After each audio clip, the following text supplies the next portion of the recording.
আসসালামু আলাইকুম রহমতুল্লাহি ওবারাকাতু। গর্ভবতী নারীর মর্যাদা। মানুষের দুনিয়াতে আসার স্বাভাবিক প্রক্রিয়াই হলো মাতৃগর্ভ। প্রত্যেক মা দীর্ঘ 9 থেকে 10 মাস অসহনীয় কষ্ট সহ্য করে তার সন্তানকে পৃথিবীর মুখ দেখান। নারীর এই কঠিন মুহূর্তের জন্য মহান আল্লাহ তাআলা তাদের বিশেষ সওয়াব দান করে থাকেন। রাসূল সাল্লাল্লাহু আলাইহি সাল্লামের বিখ্যাত নারী সাহাবী উম্মে সালমা রাদিয়াল্লাহু তাআলাকে বলেছিলেন, তোমাদের কেউ কি এত খুশি নয় যে সে যখন স্বামীর পক্ষ থেকে গর্ভবতী হয় এবং স্বামী তার প্রতি সন্তুষ্টও থাকে, তখন সে আল্লাহর সন্তুষ্টির জন্য সর্বদা রোজা পালনকারী ও সারা রাত নফল ইবাদতকারীর মতো সওয়াব পেতে থাকবে। তার যখন প্রসব ব্যথা শুরু হয় তখন তার জন্য নয়ন শীতলকারী কি কি নিয়ামত লুকিয়ে রাখা হয় তা আসমান জমিনের কোনো অধিবাসী জানে না। সে যখন সন্তান প্রসব করে তখন তার দুধের প্রতিটি ফোঁটার পরিবর্তে একটি করে নেকে দেওয়া হয়। এই সন্তান যদি কোনো রাতে তাকে জাগিয়ে রাখে তাহলে সে আল্লাহর পথে নিখুঁত 70টি গোলাম আজাদ করার মতো সওয়াব পাবে। গর্ভকালীন সময় প্রতিটি নারীর জন্য খুবই গুরুত্ব ও স্পর্শকাতর সময়। তাই এই সময় নারীর শারীরিক ও মানসিক স্বাস্থ্যের প্রতি বিশেষভাবে খেয়াল রাখা উচিত। তাদেরও উচিত এই সময় সর্বোচ্চ সতর্ক থাকা। পবিত্র কোরআনে মহান আল্লাহ তাআলা নারীদের মাতৃত্বকালীন সময়ের বিশেষ কিছু নির্দেশনা দিয়েছেন। যেমন ইরশাদ হয়েছে, হযরত জিবরাইল আলাইহিস সালাতু ওয়াস সালাম মরিয়ম আলাইহিস সালাতু ওয়াস সালামকে ডেকে বলেন, আপনি কোনো দুশ্চিন্তা করবেন না।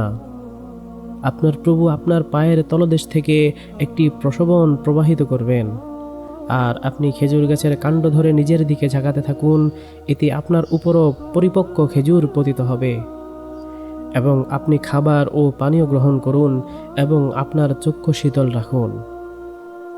গর্ভকালে যে কোনো ধরনের দুশ্চিন্তা প্রসূতি ও নবজাতকের জন্য অত্যন্ত ক্ষতিকর।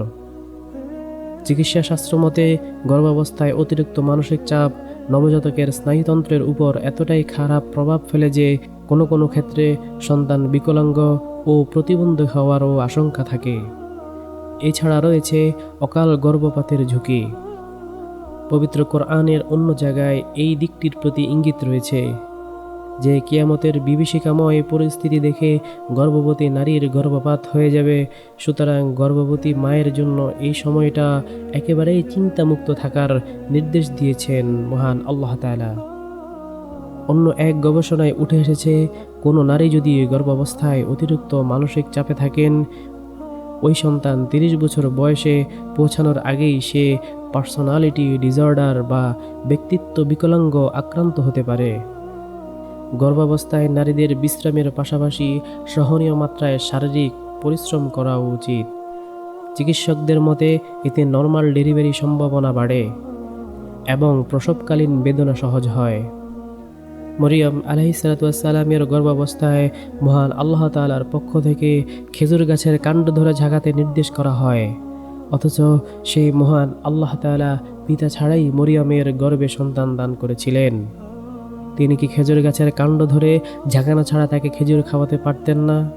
অবশ্যই পারতেন, কিন্তু তাকে নির্দেশ করা হয়েছে, তুমি খেজুর গাছের কাণ্ড ধরে নিজের দিকে ঝাঁকাতে থাকো, এতে তোমার উপর পরিপক্ক খেজুর পতিত হবে। হযরত মরিয়ম আলাইহিস সালাতু ওয়াস সালামের গর্ভাবস্থায় তার আশেপাশে কেউ ছিল না। সম্পূর্ণ ঐশী নির্দেশনায় তার সেবা যত্ন ও দেখাশোনার কাজ পরিচালিত হচ্ছিল। এই সময় মহান আল্লাহ তাআলার পক্ষ থেকে পাকা খেজুর আর প্রসবনের বিশুদ্ধ পানি ছিল তার প্রধান খাদ্য। চিকিৎসা বিজ্ঞানের মতে গর্ভের সন্তানের দৈহিক গঠন বৃদ্ধির ক্ষেত্রে খেজুর অত্যন্ত সহায়ক। এ সময় সাধারণত মায়ের খাবার গ্রহণ ও স্বাভাবিক জীবনযাত্রার কিছুটা পরিবর্তন দেখা দেয়। শারীরিক অস্থিরতা ও বমি বমি ভাব অনুভব করেন অনেকেই, এতে খাওয়া দাওয়ার প্রতি অনীহা সৃষ্টি হয়। এ অবস্থায় মহান আল্লাহ তাআলার পক্ষ থেকে মরিয়ম আলাইহিস সালাতু ওয়াস সালামকে ঐশী নির্দেশনা দিয়ে বলা হয়, তুমি ঠিকমতো খাও এবং পান করো। নবাগত সন্তানের কথা চিন্তা করতেই নানা চিন্তা পেরেশানিতে বুক ভারী হয়ে ওঠে মায়েদের। মরিয়ম আলাইহিস সালামও ছিলেন এমনই এক কঠিন দুশ্চিন্তার শিকার। বাবা ছাড়াই সন্তান হতে চলেছে, লোকে কি বলবে, কিভাবে সমাজে মুখ দেখাবেন, এই সন্তানের পরিচয় কি হবে, আরও কত দুশ্চিন্তা। ঠিক এই সময় মহান আল্লাহ তাআলার পক্ষ থেকে জিব্রাইল আলাইহিস সালামের মাধ্যমে সম্পূর্ণ প্রফুল্ল ও সতেজ থাকার নির্দেশ দেওয়া হয়। আর বলা হয়, সব ধরনের চিন্তা পেরেশানি ঝেড়ে ফেলে প্রফুল্ল চিত্তে দিন যাপন করতে থাকুন। মনে রাখবেন, গর্ভাবস্থায় আরেকটি করণীয় হলো গুনাহমুক্ত থাকা। কারণ গর্ভবতী নারীর চালচলন, চিন্তা, বিশ্বাস, গতিবিধি ও চরিত্রের প্রত্যক্ষ প্রভাব পড়ে তার গর্ভস্থ সন্তানের উপর। এই সময় গর্ভবতী মা যদি নির্লজ্জ ও বেহায়াভাবে চলাফেরা করে, অশ্লীল কাজ কর্ম করে বেড়ায়, উচ্ছৃঙ্খল আচরণ করে, তাহলে তার গর্ভস্থ সন্তানের উপর অনুরূপ প্রভাব পড়ে। আর মা যদি এই অবস্থায় সুশৃঙ্খল জীবনযাপন করে, নেক আমল করে, তাহলে তার সন্তানও নেককার হয়। তাছাড়া অনাগত সন্তানটি নেককার হবে নাকি বদগার হবে, তার গর্ভাবস্থায় নির্ধারণ করা হয়। আনাস ইবনে মালিক রাদিয়াল্লাহু তাআলা বলেন, মহানবী সাল্লাল্লাহু আলাইহি সাল্লাম বলেছেন, আল্লাহ তাআলা মাতৃগর্ভের জন্য একজন ফেরেশতা নির্ধারণ করেছেন। তিনি পর্যায়ক্রমে বলতে থাকেন, হে রব, এখন বীর্য আকৃতিতে আছে, হে রব, এখন জমাট রক্তে পরিণত হয়েছে, হে রব, এখন মাংসপিণ্ডে পরিণত হয়েছে। অতঃপর আল্লাহ তাআলা যখন তার সৃষ্টি পূর্ণ করতে চান, তখন জিজ্ঞেস করেন, পুরুষ নাকি স্ত্রী, সৌভাগ্যবান নাকি দুর্ভাগা, রিজিক ও বয়স কত। আল্লাহর রাসূল সাল্লাল্লাহু আলাইহি সাল্লাম বলেছেন, তার মাতৃগর্ভে থাকতেই তা লিখে দেওয়া হয়। তাই গর্ভবতী মায়েদের উচিত গর্ভকালীন সময়ে শারীরিক ও মানসিক স্বাস্থ্যের যত্ন নেওয়া এবং যত্ন নেওয়ার পাশাপাশি নিজের স্বাস্থ্যের পরিচর্যা করা। যতটুকু সম্ভব ইবাদত বন্দেগী ও কোরআন তেলাওয়াতের চেষ্টা করা, যাতে অনাগত সন্তান নেক সন্তান হিসেবে দুনিয়াতে আসে। যেমন সন্তান মৃত্যুর পরও মা বাবার জন্য দোয়া করে। হযরত আবু হুরায়রা রাদিয়াল্লাহু তাআলা থেকে বর্ণিত, তিনি বলেন, রাসূল সাল্লাল্লাহু আলাইহি সাল্লাম বলেছেন, যখন কোনো লোক মারা যায়, তখন তার সমস্ত আমল বন্ধ হয়ে যায়, কিন্তু 3 প্রকার আমল জারি থাকে। 1. সাদাকা। 2. ওই ইলম যা দ্বারা অন্য লোক উপকৃত হয়। 3. নেক সন্তান, যে সন্তান তার জন্য দোয়া করে।